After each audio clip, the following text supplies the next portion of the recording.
Pag tinanggal ko tong TV5 recording audio, background music lang siya. Magandang araw sa inyo mga tropa. Carloloy16 here. I-share ko lang sa inyo yung proseso ko ng pag-encode ng anime. Itong Cooking Master Boy episode 42, ito yung raw file. Ano nyo, 480p siya. Media info. Nandyan yung audio niya, Japanese at saka Chinese. Yung resolution niya is 480p. Ang una kong ginagawa dyan ay dinadaan ko sa Topaz Video Enhancer. Ayan, dyan. Pwede ko siyang gawing Full HD.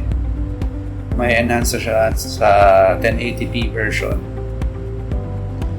Tapos, pagka na-enhance ko na yan, balik tayo sa itong nagawa na. Itong episode 41, ito. 1080p na siya. Yung sa media info. Ayan. 1080p version na siya. Ang ginagamit ko na software sa pag-encode ay Power Director 2026. So, ayan. Hindi niya nare-recognize yung audio dito na Japanese at Chinese. So, okay lang yan. Kasi yung gagamitin natin dyan yung Tagalog audio. Pero bago yun, pakita ko sa inyo.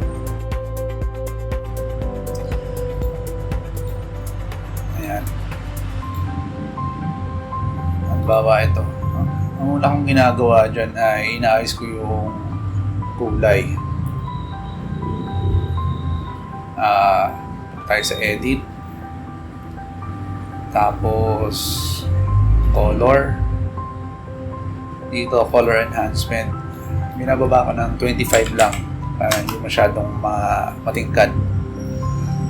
Tapos dito sa color, hindi dyan, sa light adjustment, may 25 din na light adjustment. At saka dito sa light, yung contrast, 25 din ang contrast. Tingnan nyo. Saan ba yung comparison nito? Ito yung nasa kaliwa yung original. Ito yung nasa kanan yung color enhanced. So, yun. Tapos, kapag naglalapat ako ng audio, balik tayo dito sa Cooking Master Boy. Ayan. Itong episode 41, kinukuha ko dyan yung background music at sound effects. So, inihiwalay ko yung vocals. Tapos, ayan, halimbawa ito. Itong audio niya, nakaseparate na yung vocals. Ngayon, hindi ko ginagamit itong original vocals. Ang ginagamit ko yung Tagalog recording mula sa TV5.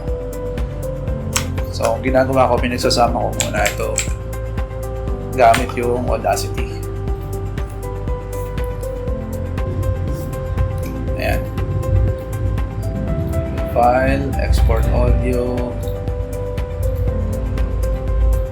CMB 41. Export.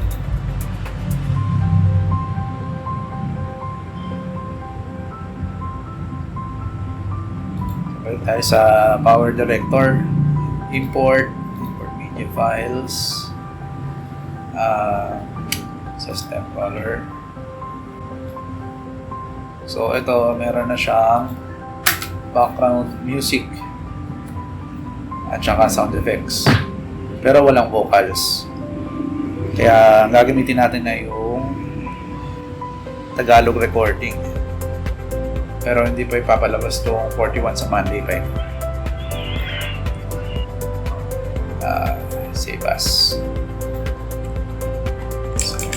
41. Pakita ko sa inyo yung encode ko kahapon. Ayan.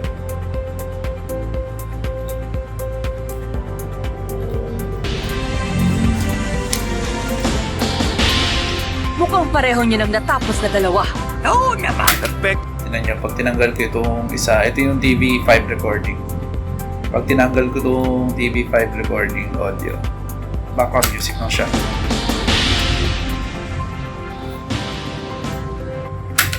Naman. Perfectong natapos lahat.